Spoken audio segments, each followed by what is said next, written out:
Hi welcome back to my channel. ಈಗಾಗಲೇ ನಿಮಗೆ ಗೊತ್ತಿರುತ್ತೆ ತಮ್ಲೈನ್ ನೋಡಿ ನನ್ನ ರೆಸಿಪಿ ಏನು ಅಂತ ಅಂದ್ಬಿಟ್ಟು. ನಾವು ಹೇಗಿದ್ದೀವೋ ಹಾಗೆ ತೋರಿಸೋದೇ ಅಲ್ವಾ ನಮ್ಮ ಥರ ನಾವು ಇರೋಕ್ಕಾಗೋದು. ನಾನು ಅಡುಗೆ ಮಾಡ್ಬೇಕಾದ್ರೆ ಕೈ ಬಳಸಿ ನಾನು ಮಾಡೇ ಮಾಡ್ತೀನಿ. ಕ್ಯಾಮ್ರಾ ಹಿಂದೆ ಒಂಥರ ಕ್ಯಾಮ್ರಾ ಮುಂದೆ ಒಂಥರ ಇರೋಕ್ಕೆ ನಂಗೆ ಬರೋದಿಲ್ಲ. ಸೊ ಸೇಮ್ ನಾನು ಹೇಗೆ ಮಾಡ್ತೀನೋ ಹಾಗೆ ತೋರಿಸ್ತಿದ್ದೀನಿ. ನಿಮಗೆ ಇದ್ರ ಬಗ್ಗೆ ಏನು ಅನ್ಸುತ್ತೆ ಅಂತ ಅಂದ್ಬಿಟ್ಟು ಕಮೆಂಟ್ ಮಾಡಿ. ಮೊಟ್ಟೆ ಸಾರು ಎಲ್ಲರಿಗೂ ಗೊತ್ತಿರುತ್ತೆ ಮಾಡೋದಕ್ಕೆ. ಇದು ನನ್ನ ಸ್ಟೈಲ್, ಅಂದರೆ ನನಗೆ ನಮ್ಮ ಅತ್ತೆ ಹೇಳ್ಕೊಟ್ಟಿದ್ದು. ನಾನು ಫಸ್ಟ್ ಟೈಮ್ ಮೊಟ್ಟೆ ಸಾರು ನಮ್ಮ ಅತ್ತೆ ಮನೆಯಲ್ಲೇ ತಿಂದಿದ್ದು. ತುಂಬ ಟೇಸ್ಟಿಯಾಗಿತ್ತು. ನಾನು ಎಷ್ಟೊಂದು ಅಡುಗೆಗಳು ನಮ್ಮ ಅತ್ತೆ ಮನೆಗೆ ಬಂದಾದ್ಮೇಲೆ ನಾನು ಕಲ್ತಿದ್ದು. ಇನ್ಫ್ಯಾಕ್ಟ್ ನಂಗೆ ಕುಕ್ಕಿಂಗ್ ಒಂಚೂರು ಇಷ್ಟ ಇರಲಿಲ್ಲ. ಇಲ್ಲಿಗೆ ಬಂದಾದ್ಮೇಲೆ ಅವ್ರು ಹೇಳ್ಕೊಡೋದ್ರಿಂದ ನಾನು ಎಲ್ಲ ಕ್ಲೀನಾಗಿ ಕಲ್ತ್ಕೊತಿದ್ದೀನಿ. ಹಾಗೆ ನಿಮ್ಮೆಲ್ಲರ ಜೊತೆನೂ ರೆಸಿಪಿ ಶೇರ್ ಮಾಡ್ಕೊತೀನಿ.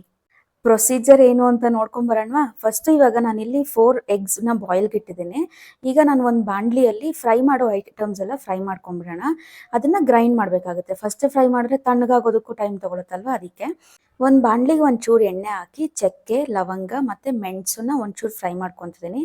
ಚಕ್ಕೆ ಒಂದು 1/2 ಇಂಚ್, ಒಂದು 4ರಿಂದ 5 ಲವಂಗ, ಒಂದು 1.5 tea spoon of black pepper ಮತ್ತು ಒಂದು ಕೈ ಹಿಡಿಯಷ್ಟು ಬೆಳ್ಳುಳ್ಳಿ. ಇದು ಒಂಚೂರು ಫ್ರೈ ಆದಮೇಲೆ 1.5 ಈರುಳ್ಳಿನ ನಾನು ದಪ್ಪ ದಪ್ಪ ಕಟ್ ಮಾಡಿಕೊಂಡು ಹಾಕ್ಕೊತಿದ್ದೀನಿ. ಇದೊಂಚೂರು ಲೈಟಿಶ್ ಪಿಂಕ್ ಆಗಲಿ. ಅದಾದಮೇಲೆ ನೀವು 2 ಟೊಮೆಟೋನ ಕಟ್ ಮಾಡಿ ಹಾಕ್ಕೊಳ್ಳಿ. ಇದು ಎಷ್ಟು ಕ್ಲೀನಾಗಿ ನೀವು ಫ್ರೈ ಮಾಡ್ಕೊತೀರೋ ಟೇಸ್ಟ್ ಅಷ್ಟೇ ಚೆನ್ನಾಗಿರುತ್ತೆ. ಇದ್ರ ಜೊತೆ ಶುಂಠಿ ಒಂದು 3/4ರಿಂದ 1 ಇಂಚ್ ಹಾಕೋಬೇಕು. ನನ್ನ ಹತ್ರ ಶುಂಠಿ ಖಾಲಿಯಾಗಿ ಹೋಗಿತ್ತು, ನಾನು ಅದಕ್ಕೆ ಶುಂಠಿ ಬೆಳ್ಳುಳ್ಳಿ ಪೇಸ್ಟ್ ಹಾಕ್ಕೊತಿದ್ದೀನಿ ಇದ್ರ ಜೊತೆ ಫ್ರೈ ಮಾಡೋದಕ್ಕೆ. ಎಲ್ಲ ಹಾಕಿ ಒಂದು 5 to 7 ಮಿನಿಟ್ಸ್ ಕ್ಲೀನಾಗಿ ಫ್ರೈ ಮಾಡ್ಕೊಳ್ಳಿ ಇದನ್ನು. ಈ ಪ್ರೊಸೀಜರ್ ಮುಗಿಯೋ ಅಷ್ಟೊತ್ತಿಗೆ ಎಗ್ ಸಹ ಬಾಯ್ಲ್ ಆಗಿತ್ತು. ಅದರದ್ದು ಸಿಪ್ಪೆ ಬಿಡಿಸ್ಕೊಂಡು ಅದನ್ನು ರೆಡಿ ಮಾಡ್ಕೊಳ್ಳೋಣ. ಹೇಗೆ ಮೊಟ್ಟೆ ಸಾರು ಒಳಗಡೆ ಹಾಕಿದ್ರೆ ಅದರೊಳಗಡೆನೂ ಉಪ್ಪು ಖಾರ ಹಿಡಿದು ಟೇಸ್ಟಿಯಾಗಿ ಅನಿಸುತ್ತೆ ಅಂತ ಅಂದ್ಬಿಟ್ಟು ಅದನ್ನು ಹೇಳ್ತೀನಿ. ಇದು 3 ವೆರೈಟೀಸ್ ಇದೆ. 3 ಥರ ನೀವು ಮೊಟ್ಟೆ ಸಾರು ಒಳಗಡೆ ಹಾಕೋಬೋದು. ನಾನಿಲ್ಲಿ 2 ವೆರೈಟಿ ತೋರಿಸ್ತಿದ್ದೀನಿ. 3ನೇ ವೆರೈಟಿ ಇನ್ನೊಂದ್ಸಲಿ ಯಾವಾಗಾದರೂ ಮಾಡಿದಾಗ ನಾನು ಹೇಳ್ತೀನಿ.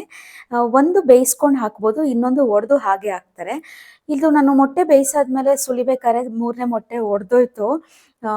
ಅದನ್ನು ತೋರಿಸ್ಬಾರ್ದು ಅಂತ ಅಂದ್ಕೊಂಡೆ, ಬಟ್ ದಟ್ ಈಸ್ ಫ್ಯಾಕ್ಟ್. ಅಡುಗೆ ಮಾಡ್ಬೇಕಾದ್ರೆ ಕೆಲವೊಂದು ಆಚೆ ಈಚೆ ಆಗೋದು ಫ್ಯಾಕ್ಟ್ ಅಲ್ವಾ. ಅಡುಗೆ ಮಾಡ್ಬೇಕಾದ್ರೆ ಏನೊಂದು ಒಂದು ಪ್ರಾಬ್ಲಮ್ ಆಗಲೇಬೇಕು. ಸೊ ಇದು ನನಗೆ ಇವತ್ತು ಪ್ರಾಬ್ಲಮ್ ಆಗಿದ್ದು. ಒಡೆದೋಗಿತ್ತು, ಬಟ್ ಇಟ್ಸ್ ಓಕೆ ಅಂತ ಅಂದ್ಬಿಟ್ಟು ಹಾಕಿದ್ದೀನಿ ಹಾಗೆ. ನೀವಿವಾಗ ಬೇಯಿಸಿರೋ ಮೊಟ್ಟೆಗೆ ಚಾಕು ಹೆಲ್ಪಿಂದ ಈ ಥರ ಕಟ್ಟಾದರೂ ಮಾಡ್ಕೊಬೋದು. ಇಲ್ಲ ಅಂತ ಅಂದರೆ ಫೋರ್ಕ್ ಹೆಲ್ಪಿಂದ ಪೋಕ್ ಮಾಡಿದ್ರೆ ಉಪ್ಪು ಖಾರ ಎಲ್ಲ ಒಳಗಡೆ ಕ್ಲೀನಾಗಿ ಹಿಡಿಯುತ್ತೆ. ನೀವು ಪೋಕ್ ಮಾಡೋದು ಬರೀ ವೈಟಿಗೆ ಮಾತ್ರ ಆಗಬೇಕು ಅಷ್ಟೇ.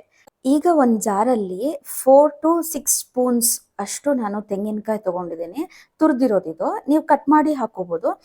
ಮತ್ತು ಫ್ರೈ ಮಾಡಿಟ್ಟಿರೋದನ್ನ ಎಲ್ಲದನ್ನು ಇಲ್ಲಿಗೆ ತಣ್ಣಗಾದ್ಮೇಲೆ ಮಿಕ್ಸಿಗೆ ಶಿಫ್ಟ್ ಮಾಡ್ಕೊತಿದ್ದೀನಿ. ಒಂಚೂರು ಕೊತ್ತಂಬರಿ, 1 ಸ್ಪೂನ್ ಖಾರದ ಪುಡಿ, 1/2 ಟೀ ಸ್ಪೂನ್ ಅರಿಶಿನ, 2 ಸ್ಪೂನ್ ಅಥವಾ 1.5 ಸ್ಪೂನ್ ನಿಮ್ಮ ಟೇಸ್ಟ್ ಪ್ರಕಾರ ಧನಿಯಾ ಪುಡಿ. ಇಲ್ಲಿ ನಾನು 2 ಸ್ಪೂನ್ಸ್ ತೊಗೊಂಡಿದ್ದೀನಿ. ಒಂದು ಚೂರು ಹುರ್ಗಡ್ಲೆ ಹಾಕ್ಕೊತಿದ್ದೀನಿ, ಒಂಚೂರು ಥಿಕ್ನೆಸ್ ಬರೋದಕ್ಕೆ. ಇದನ್ನೆಲ್ಲ ಒಂದ್ಸಲಿ ಮಿಕ್ಸಿ ಮಾಡಿಕೊಂಡು ನೀರು ಹಾಕಿ ಫೈನ್ ಪೇಸ್ಟ್ ಆಗಬೇಕು. ಇದು ಕ್ಲೀನಾಗೆ ಫೈನ್ ಪೇಸ್ಟ್ ಆದಮೇಲೆ ಸೈಡ್ಗೆ ಇಟ್ಕೊಳ್ಳಿ. ಇವಾಗ ಒಗ್ಗರಣೆಗೆ ಹಾಕ್ಕೊಳ್ಳೋದಕ್ಕೆ ಆವಾಗಲೇ 1/2 ಈರುಳ್ಳಿ ಉಳಿದಿತ್ತಲ್ವ, ಅದನ್ನು ಸಣ್ಣಕ್ಕೆ ಹೆಚ್ಕೊತಿದ್ದೀನಿ. ಜೊತೆಗೆ ಸ್ವಲ್ಪ ಕೊತ್ತಂಬರಿನ ಸಣ್ಣಕ್ಕೆ ಹೆಚ್ಕೊತಿದ್ದೀನಿ.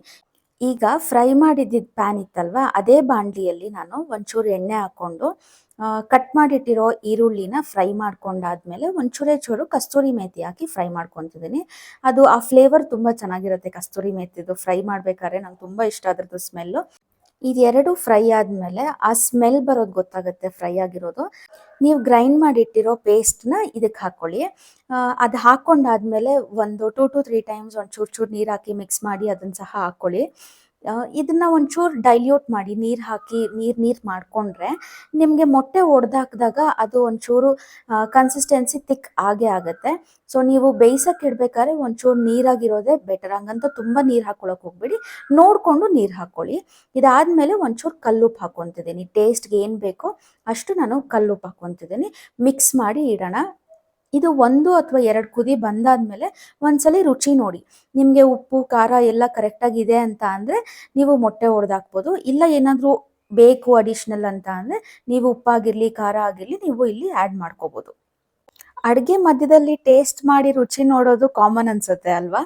ನಾನು ಮಾಡ್ತೀನಿ, ನೀವು ಯಾರ್ಯಾರು ಮಾಡ್ತೀರಾ ಅಂತ ಹೇಳಿ. ನನಗೆ ಒಂಚೂರು ಖಾರ ಕಡಿಮೆ ಅನ್ನಿಸ್ತು. ಅದಕ್ಕೆ ಇನ್ನ 1 ಸ್ಪೂನ್ ಅಷ್ಟು ಖಾರದ ಪುಡಿ ಹಾಕಿ ಮಿಕ್ಸ್ ಮಾಡಿ ನಾನು ಬಾಯ್ಲ್ ಆಗಕ್ಕೆ ಬಿಡ್ತಿದ್ದೀನಿ. ಎಲ್ಲ ಚೆನ್ನಾಗಿ ಬರಲಿ, ಏನೂ ಪ್ರಾಬ್ಲಮ್ ಆಗಬಾರ್ದು ಅನ್ಬೇಕಾದ್ರೇನೆ ಎಲ್ಲ ಪ್ರಾಬ್ಲಮ್ಮು ಆಗುತ್ತೆ. ಆವಾಗಲೇ ಅಲ್ಲಿ ಮೊಟ್ಟೆ ಒಡೆದೋಯ್ತು. ಇದು ಕಪ್ಗೆ ಮೊಟ್ಟೆ ಒಡೆದು ಹಾಕೋಬೇಕಾದ್ರೆ ಯೋಕ್ ಮಿಕ್ಸ್ ಆಗೋಯ್ತು. ಮೊಟ್ಟೆನ ನೀವೇನಾದರೂ ಹೀಗೆ ಒಡೆದು ಮಾಡ್ಕೊತಿದ್ದೀರಾ ಅಂತ ಅಂದರೆ ನೀವು ಒಂಚೂರು ಅಗಲವಾಗಿರೋ ಪಾತ್ರೆಯಲ್ಲಿ ಇಟ್ಕೊಂಡು ಮಾಡಿದ್ರೆ ಬೆಟರು. ಒಂದೇ ಕಡೆ ಮೊಟ್ಟೆ ಎಲ್ಲದನ್ನೂ ಒಡೆದಾಕ್ಬೇಡಿ, ಡಿಸ್ಟೆನ್ಸ್ ಕೊಟ್ಟು ಒಡೆದಾಕಿ. ಅದು ತೆಗೆದು ತೋರಿಸ್ತೀನಿ ಬಾಯ್ಲ್ ಆದಮೇಲೆ ಎಷ್ಟು ಚೆನ್ನಾಗಿ ಕಾಣ್ತಿತ್ತು. ಹೀಗೆ ಮಾಡಿದಾಗ ಉಪ್ಪು ಖಾರ ಎಲ್ಲ ಕ್ಲೀನಾಗೆ ಒಳಗಡೆ ಎಲ್ಲ ಹಿಡ್ದಿರುತ್ತೆ. ಅಂದರೆ ನೀವು ತಿನ್ಬೇಕಾದ್ರೆ ನಾನ್ ವೆಜ್ ಏನು ಟೇಸ್ಟ್ ಕೊಡುತ್ತೋ ಇದು ಅದೇ ಟೇಸ್ಟ್ ಕೊಡುತ್ತೆ. ನಂಗೆ ಸಿಕ್ಕಾಪಟ್ಟೆ ಇಷ್ಟ ಮೊಟ್ಟೆ ಸಾರು. ಈ ಬಾಯ್ಲ್ಡ್ ಎಗ್ ಸಹ ನಾನು ಹಾಕೊತಿದ್ದೀನಿ. ಅದೊಂದು ಒಡೆದಾಕಿರೋದು 80% ಬಾಯ್ಲ್ ಆದಮೇಲೆ ನಾನಿಲ್ಲಿ ಬಾಯ್ಲ್ಡ್ ಎಗ್ನ ಹಾಕೊತಿದ್ದೀನಿ. ಅದಕ್ಕೂ ಒಂಚೂರು ಉಪ್ಪು ಖಾರ ಹಿಡಿಲಿ ಅಂತ ಅಂದ್ಬಿಟ್ಟು. ನೀವೇನಾದರೂ ಬರೀ ಬಾಯ್ಲ್ಡ್ ಎಗ್ ಹಾಗೆ ಹಾಕೋತಿದ್ದೀರಾ ಅಂತಂದರೆ ಮಸಾಲೆ ಒಂದು 5 ಮಿನಿಟ್ಸ್ ಬಾಯ್ಲ್ ಆದಮೇಲೆ ನೀವು ಎಗ್ನ ಹಾಕಿ ಸ್ಟವ್ ಆಫ್ ಮಾಡ್ಬೋದು. ಇಲ್ಲಿ ನಾನು ಲಾಸ್ಟಲ್ಲಿ ಕೊತ್ತಂಬರಿ ಒಂಚೂರು ಹಾಕಿ ಒಂದ್ಸಲಿ ಮಿಕ್ಸ್ ಮಾಡಿ ಸಿಮ್ಮಲ್ಲಿ ಇಡ್ತಿದ್ದೀನಿ. ಒಂದು 3 to 4 ಮಿನಿಟ್ಸ್. ಒಡೆದು ಹಾಕಿರೋ ಮೊಟ್ಟೆ ಎಷ್ಟು ಕ್ಲೀನಾಗೆ ಬೆಂದಿದೆ ಅಂತ ನೋಡಿ. ತುಂಬ ಟೈಮ್ ತೊಗೊಳೋದಿಲ್ಲ, ಬೇಗ ಬೆಂದೋಗ್ಬಿಡುತ್ತೆ. ಆ ಯೋಕ್ ಸಹ ಬೇರೆ ಆಗೋದಿಲ್ಲ, ಮಿಕ್ಸ್ ಆಗೋದಿಲ್ಲ, ಸಾರೆಲ್ಲ ಆಗೋದಿಲ್ಲ. ಇದರಲ್ಲಿ ನೋಡಿ ಒಂದು ಒಡೆದಾಕಿರೋದು, ಒಂದು ಬಾಯ್ಲ್ಡ್ ಎಗ್ ಇದೆ. ಇಷ್ಟು ಕ್ಲೀನಾಗಿ ಬರುತ್ತೆ. ಒಂದ್ಸಲಿ ಟ್ರೈ ಮಾಡಿ ಹೇಗೆ ಬಂತು ಅಂತ ನಂಗೆ ಹೇಳಿ. ಇದ್ರ ಜೊತೆ ನೀವು ಬಿಸಿ ಬಿಸಿ ಮುದ್ದೆ ಅಥವಾ ಅನ್ನದ ಜೊತೆ ಟ್ರೈ ಮಾಡಿ, ತುಂಬ ಚೆನ್ನಾಗಿರುತ್ತೆ. ಒಂದ್ಸಲಿ ಟ್ರೈ ಮಾಡಿ ಹೇಗೆ ಬಂತು ಅಂತ ಹೇಳಿ. ಐ ಹೋಪ್ ಈ ರೆಸಿಪಿ ನಿಮ್ಗೆ ಇಷ್ಟ ಆಯಿತು ಅಂತ ಅಂದ್ಬಿಟ್ಟು ನಾನು ಮತ್ತೆ ನಿಮ್ಮನ್ನು ನೆಕ್ಸ್ಟ್ ವಿಡಿಯೋಲಿ ಮೀಟ್ ಮಾಡ್ತೀನಿ. ನೀವು ನೆಕ್ಸ್ಟ್ ವಿಡಿಯೋ ನೋಡೋದಕ್ಕೆ ಲೈಕ್, ಶೇರ್, ಸಬ್ಸ್ಕ್ರೈಬ್ ಮಾಡೋದನ್ನು ಮರಿಬೇಡಿ. Thank you so much for watching. Bye.